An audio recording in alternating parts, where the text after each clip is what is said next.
Greetings from the voice of Allan Kardec. And welcome from the Voice of the Spirits. We are here again to take you on another small journey through the Spirits book by Allan Kardec.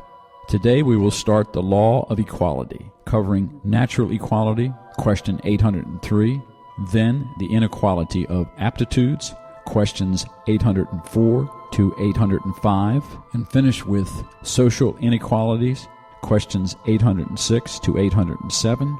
Enjoy. Question 803.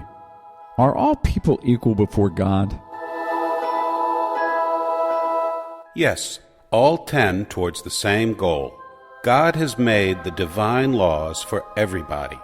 You often say, the sun shines the same on everyone, and you thereby state a greater and more general truth than you might think. Author's remarks for question 803. All are subject to the same laws of nature. All are born with the same fragility. All are subject to the same sufferings. The bodies of the rich decompose like the bodies of the poor. Therefore, God has not granted a natural superiority to anyone, either by birth or by death. All are equal before God. Question 804. Why hasn't God endowed everyone with the same aptitudes? God has created all spirits equal, but each one of them has lived over a longer or shorter amount of time and has consequently developed more or fewer aptitudes. The difference lies in the degree of experience and volition, their free will, by which some advance more rapidly, endowing them a wide range of aptitudes. A medley of aptitudes is necessary so that all may contribute to the designs of Providence within the limits of the development of their physical and intellectual powers. What one cannot do, another does, and so all end up having their useful function. Furthermore, since all worlds are united in solidarity, it is necessary for the inhabitants of more highly evolved worlds, most of which were created well before yours, to come and live here in order to set an example for you. Refer to question number 361. Question 805. In passing from a more evolved world to a lesser one, does the spirit keep all its acquired faculties intact?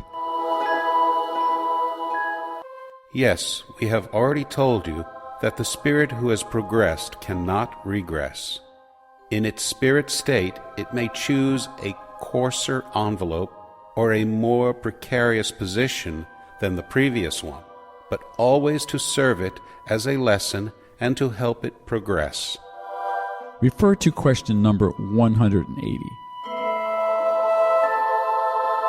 Author's remarks for question 805.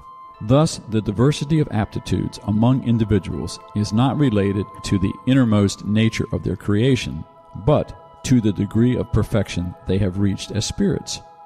God has not, therefore, created an inequality of faculties, but has permitted the different degrees of development to remain in contact with one another so that the more advanced may help the more backward to progress, and also so that in needing one another all persons may understand the law of charity that should unite them.